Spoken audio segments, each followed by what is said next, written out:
Canadian politics is boring.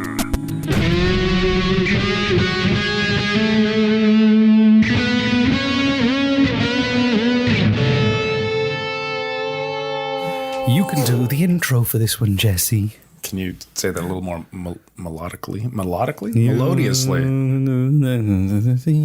Like that. That was good. That was very melodic. Don't forget now. Who are you? Who am I? What is this show? What should new people think? And what are we going to talk about? And small talk or whatever. Go on, do it. Jesus. Okay. Hello and welcome to... What's the name of the show? Canadian politics is boring. That's it. My name is... What's my name again? Frank. My name is Frank, and with me as always is... What's your name? Aunt Bessie. Aunt Betty. So Bessie. I thought you said Aunt Betty. That's fine. Aunt Betty and Frank with Canadian politics is boring. If this is your first time visiting, thanks for stopping by. Do not use us as a source of education. Yeah.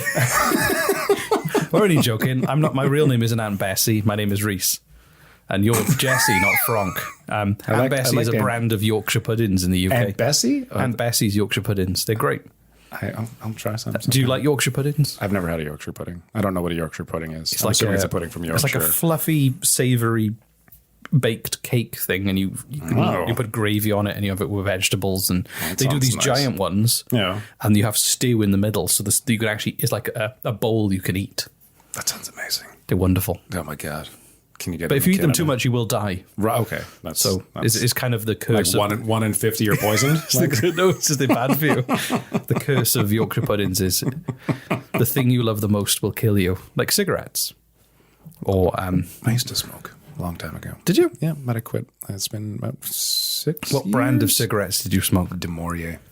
I've never heard of them. I don't know why I asked you what brand. Like it mattered.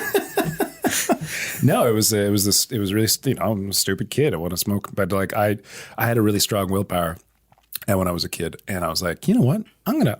This is true. I had a really strong willpower, and that desire was to smoke. Well, no, my stupid. When was I was 21 when I started smoking, and I presented a challenge to myself. I literally started smoking to see if I could quit. I know. Have you ever tried heroin? No. Crystal meth? No, I learned my lesson from the cigarette challenge. Which took me about 10 years later? Yeah, no, like 15 to 17 years later. Oh, really? or however long. That's amazing. So you took up smoking to prove to yourself you could take up smoking, and you failed. What did you learn about yourself? Well, I didn't fail. It's been 6 years since I've had any cigarettes. So like that's I've finally done it, I think. I heard that every cigarette takes 10 years off your life. So how many cigarettes did you smoke? Well, I'll be negative 900 then. There we go. By the time I die. So you died in the past. Yeah. That's how bad your smoking habit was.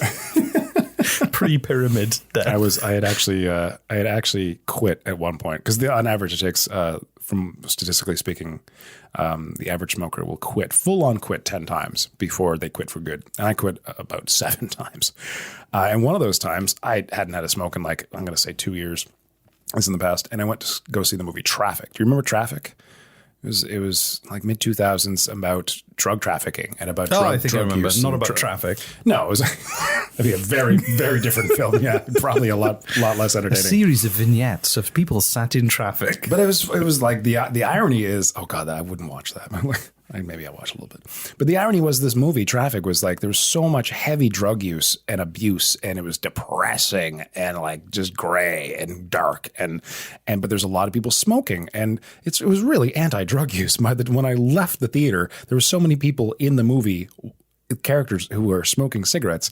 That was the one. I was like, I kind of want a cigarette now, and I went and bought a pack. That was my takeaway from watching Traffic: is I want a cigarette. From after a film about the dangers of substance abuse. Yeah, I went and bought a pack after a couple of years of not smoking, and I started back up again. So thank you, Traffic, the makers of Traffic, for that. You know, I like most kids, well-rounded kids. I tried smoking. You did, but it just made me vomit. Yeah, I could never get into it. Nicotine is one of the most powerfully addictive substances on the planet, they say. And that and Reese's Pieces. Right, yeah. No, but my friend Ryan and I were like, why don't they just spray vegetables with nicotine? They do. What? They do. Who does? I don't know them. The government. Can you imagine nicking out for some arugula, or like just like getting this intense morning craving for asparagus just because there's nicotine on them. Like, Yeah, because that's the only thing. Because it's like people who do the vaping. Mm-hmm. They're just basically ingesting pure nicotine. I vaped. I vaped for years. It's actually how I quit smoking. Was vaping. There was a store in Wales, Mm-hmm. and they had a picture of Darth Vader on the outside, and it said Darth Vapor. That's horrible. And but they just used all of Disney's, illegally were using all of Disney's kind of images and stuff. And I always wondered about that. When I moved to Canada, I was like, I wonder if they'll get shut down. Probably. But they might still be there. If you're the proprietor of Darth Vapor, Give us a call. We'll just sponsor profoundly us. Yeah. shit name. How are you doing? Have you been sued yet by Disney? Yeah, let us know. And also, I hope you get lots of free publicity, although you do sell an addictive substance. That's true, yeah. Like, it's cool with kids. Oh, what is it, the vaping things which light up and all that kind of like weird... Oh, yeah, they're just vaporizers. I had a vaporizer. Like a fancy one that like glows in the dark. I didn't have a fancy one that glowed in the dark, but I had a beast of a one. It was heavy like a brick, right? And it would produce these giant clouds. It's like a children's toy. Oh, yeah, but it's fun. Like children's toys are. Like the successful children's toys are the most fun to do. So, yeah, we're promoting. It's not a cool look, though, is it? It's not like a John Wayne cigarette. If you've got you're only a giant cool. chrome brick that makes giant clouds. Well, no, it was cool, but you're only really cool amongst other people who vape. If you don't vape, you're an annoyance. Well, also, you drive behind a car and you see these giant clouds come out the side. You're like, it's one of those vapors. They're called cloud chasers. Are they called People who do it. People get like they'll get modified vaporizers to create these massive room-filling clouds that they can exhale in a single breath, and it's like a point of pride. There's conventions for it, cloud chasing conventions, I believe. It's Wow. pretty neat, yeah. So that's our small talk that And it lasted was for me 15 thinking minutes I was of doing of something with my smoking. life. Anyway, if you vape and you can make fancy clouds, good on you. But don't bother reaching out to let us know. What do you got for us today, Reese? That was a long intro. We're sorry, everybody. Well, anyway, you know about smoking and vaping. Norm Kelly. Have you heard of Norm Kelly? No. Norm Kelly. Norm Kelly. Norm Kelly. Norm Kelly. Norm Kelly is Canada's social media king. So Norm Kelly... What? Really? No, well, Norm Kelly he must be about, I think he's going to be 72 this year. Are you saying Norm or Gnome, like Gnome? Norm Kelly. Okay, Norm So he's Kelly. going to be 72 this year in August. And he's Canada's social media king. Yeah, he's a retired Canadian politician who represented Ward 40, Scarborough and Agincourt from 2000 to 2018. So he's in his 70s and he is a social media genius. Okay. So he rose to prominence on social media. I know this is unlikely. This is a nice story, though. We haven't had a nice story. I know. So he rose to prominence on social media in the summer of 2015. Okay. And he became an internet sensation. So basically, the Canadian rapper Drake and the American rapper Meek Mill were having they fell out with each other. And they were creating memes and arguing with each other, basically having a feud online. Okay. Putting down each other's work. It's known as the Great Rap Beef of 2015. And the Norm Kelly waded in to this beef between two rappers and basically said to Meek Mill, "You're no longer welcome in Toronto." Because he's very proud of anything that comes out of Toronto and Drake is obviously from Toronto, and Kelly was just basically got involved in it. Even this kind of older Canadian politician jumped in, and he went viral because of it. And he kept insulting Meek at every opportunity that he could on Twitter in defense of Drake. Okay. What? Hold on. What was the beef about? What did they have? I don't falling know. out? I was trying to find it. I couldn't find. They were just basically just sending insults to each other on social media. You know, it meant nothing. I'm sure if they met in person, they'd probably like laugh about it. But but he got involved, so he went viral, and he used to taunt him for the rest of the year.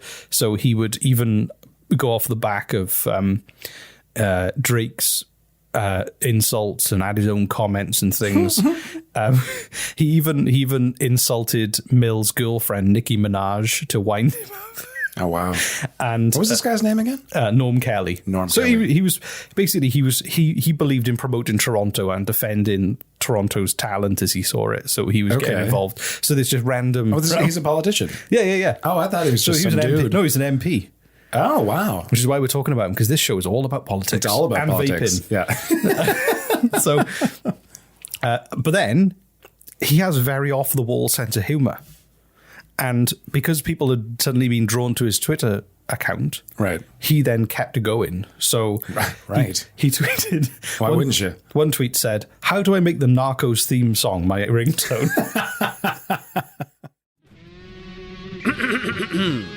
Thanks for reaching the middle of the episode. You know what that means. It's time for a special announcement. Sit back, relax, have some sherry, put on your robe, smoke a pipe, sit in your favorite reading chair, and get ready for glorious audio bliss. Another one was cheese pizza doesn't deserve to be called pizza. It's cheese and bread. That was another one. This is so. Hold on. He grew to fame for making fun of a rapping debate, and then as soon as people start coming to his Twitter feed, this is what he feeds them. Yeah. So he took a picture. Cheese pizza is not pizza. It's just. I mean, it's Cheese and bread. I mean, he's got. He forgot about the tomato puree. Right, in some. Yeah. And then he took a picture. He was outside a cake store, and it says gluten-free, soy-free, sesame-free, vegan, nut-free, preservative-free. And he's said, "What the hell are these cakes made of?" And then, He's just becoming a curmudgeonly old man, which is kind of lovely. and then there was a picture of a pack of olives called Lil Oliver, and he was like, a healthy snack or an upcoming rapper. So it's just letting fame get to his head. He doesn't know what to say. He's suddenly got thousands of listeners or viewers, and he's like, I don't know what to talk about anymore. And then there was another tweet saying a grandmother is suing KFC for 20 million because she didn't get enough chicken. And he retweeted that with a quote saying, very reasonable.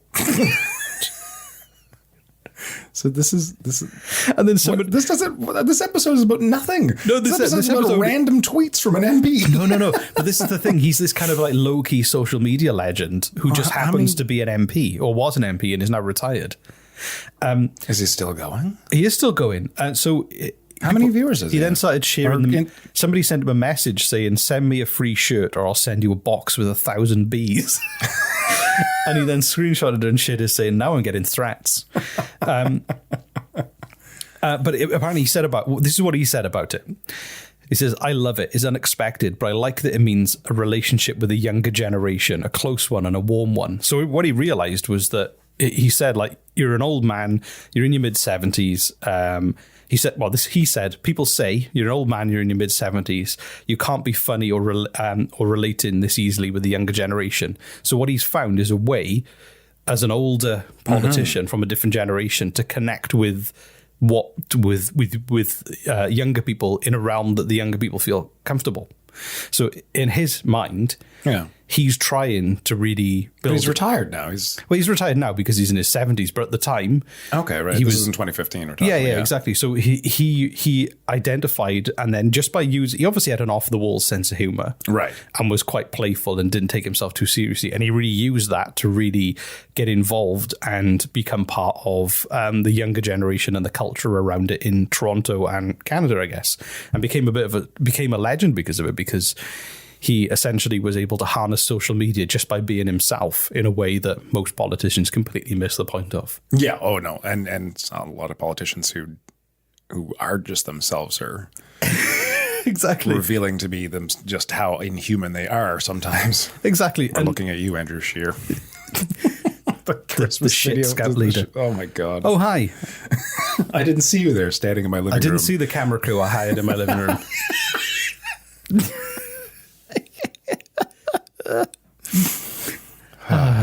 Anyway, so he was Thank you for that Andrew Scheer moment.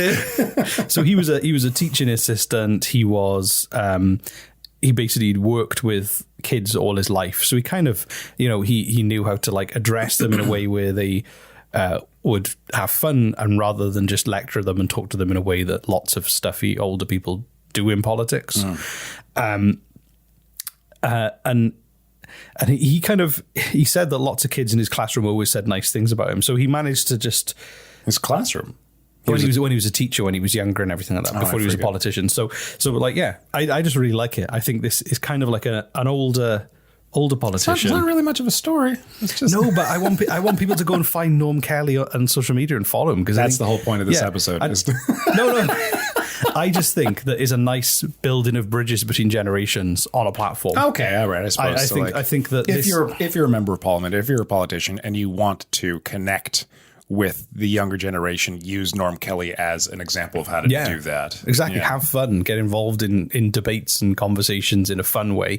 But also, you look at Jagmeet Singh on TikTok. Jagmeet Singh's on TikTok, And he's doing a really good job of it. He's on fucking TikTok. Yeah. I hate TikTok so much. But, oh my god. But he's doing a really good job of it just by being himself and having fun. I'd love to have Jagmeet Singh on our show. I think we'd have a blast. I think we'd have a blast. I really do. I'm going to do an episode on him soon, because there's I don't know if you've ever seen the video footage of a moment where he proved his worth in a very difficult situation. I'm going to share it. I may know the video you're talking about. You probably don't. It's safe to assume that you don't. But anyway, this episode is about saying that it's nice that people who you might perceive to be stuffy and older, like a politician who's approaching Right. retirement, can actually reach out and connect with younger people in a meaningful way and become a bit of a legend. And he will always be remembered as the social media politician who social media king of Canada. social media king of Canada. Who entertained and defended Drake in the great rap beef of 2015. The great rap beef, Exactly. as everyone remembers. That was a nice story. It is nice. I like nice. It doesn't all have to be doom and gloom and we're going to kill these God, people. yeah. And I know how you know. excited you get when you come across one of those stories. Like, oh yay, violence and depression. Let's tell but Jesse. every once in a while is nice to throw something in that is just upbeat and positive. It's just a little fluff episode. It wasn't really about anything in particular. Like, it was. There was no incident that occurred. There was no event. It was just like an MP rose to fame in like Instagram and It's Twitter. still like, nice. It's still nice. I'll take But it. if you can come up with a better episode idea, No, I how about can't. you do an episode which you research and you find the interesting information? No. Exactly. Then just be grateful and shut up. Yes, sir. So, follow Norm Kelly and support his work because it's meaningful. Yeah. He's just taking photos of Is that stuff. and today's takeaway? What's it called? Our call to action? find Norm Kelly Find Norm Kelly and follow him. and tell him to follow us. Tell him how you found us. Yeah. Him. Oh, that's nice. Yeah. Yeah. Is he still active? I don't know. Maybe we should try and do an interview with him as a bonus episode. Sure. Fuck it. Why not? It's all about his latest tweets on. We've spent 15 on minutes what talking about is and isn't a vaping. pizza. Yeah, no, we're fully off the rails. So anything goes. Thanks so much for listening and putting us snug in your ear holes, just the way you like it. Oh, and this is the last time we will ever be recorded in the studio. Oh, is this really? So we're in a studio in my office, and we've as a company we've moved into a new space. I'm gonna miss this studio. Which has actually got 2 studios. I'm gonna take a photo. So right now. this is our last ever record in the studio. So is your last chance, Jesse, to lick the walls to remember how it tastes. And then we'll be in the new space, which is going to be nicer. But I do like this place. There's mouse shit on the floor. I think there's a ghost. Oh no! I think there's a ghost. Or at least I've done my best to tell everyone that there is a ghost who works here, just to try and scare them. I told them there was an old ghost called Old Dave, who fell down the stairs, having never got to avenge his brother's death. Old Dave. Old Dave. Yeah, I'm doing it wrong. Jesse's just trying to do a selfie while I talk. No, This we're is just taking. fill We're up. taking. This is just. We're doing it. You don't like having photos taken? Have you? No, I just not while I'm trying to record a podcast that is both entertaining and educational to a certain degree. Well, hopefully, Old Dave comes with you to the new. I wonder, the idea that ghosts can follow you places is, I quite like that. It's that's Japanese horror, from what I understand. So, like, there's in American horror is whether it be spiritual or a monster, it usually ends with the protagonist killing the monster or defeating the spirit. But and the spirit is locked to one location. The spirit or the evil spirit or monster will like haunt a house or a warehouse or a building or a graveyard or something like that. Where in Japanese horror, it will Or a Build-A-Bear factory. Build-A-Bear factory. Yeah. Whereas Japanese horror, the entity will follow you no matter where you go. You can't escape it, and then you end up dying from it. Like it's kind of more horrific, really. It's kind of a more personalized ghost. Yeah, Rather than like a a Build-A-Bear, but a Build-A-Ghost. Yeah, A Build-A-Ghost. an evil entity. Yeah, that's weird. Are you looking forward to the new place? I am. Even though it's smaller. It's not smaller. I am, but it's disruptive to move from one place to another. Yeah, are you going to miss this place? Are you going to miss the rat poop? To try and like, co-run two businesses and move them at the same time is going to be problematic, I think. It'll be fine. It'll be fine. You're fine. You thrive on this sort It'll of be fine. incredibly busy workload. Yeah, you know me. It's just, you love it. You really do love it, though. I know you. What, being busy? Yeah. It's. I do like being busy. You don't like being busy. You can't not be busy. I have to be busy. You have to be busy. It's like if you stop being busy, you'll die. Like Always be busy. ABB. That's Yeah. what I say.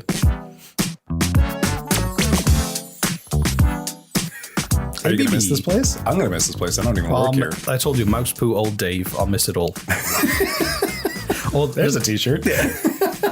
The thing I will miss the most is the cool balcony. There's a balcony, a third floor balcony that looks over the street, and it's at night. You You were serenading to me as I walked down. Yeah. So you can open the doors and just lean out on this balcony in downtown Halifax, and It is nice. And sometimes I'll just get some fresh air because I've been ABB, and I'll just lean on there and get some fresh air. And people will sometimes notice me and look up, and then I do it in a very British voice. I go, "Morning," which I will miss doing.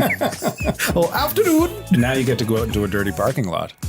Yay! And I noticed as well that one of the new office as well, is in a very different part of town. Is by the Commons. So That's going to be nice that you get to go for walks in the Commons. there's an ice cream place opposite. Yeah, which is Dee's. good, and donuts. There's two great donut places, a great ice cream place. I'm gonna be fat,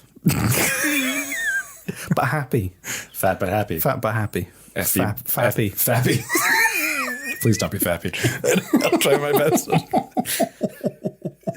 Oh, let's go. Okay, and again, another successful episode where we didn't mention the B word. Oh, good. Okay, I see where you're going with that. Yeah, all right. Yeah. Bye. Bye.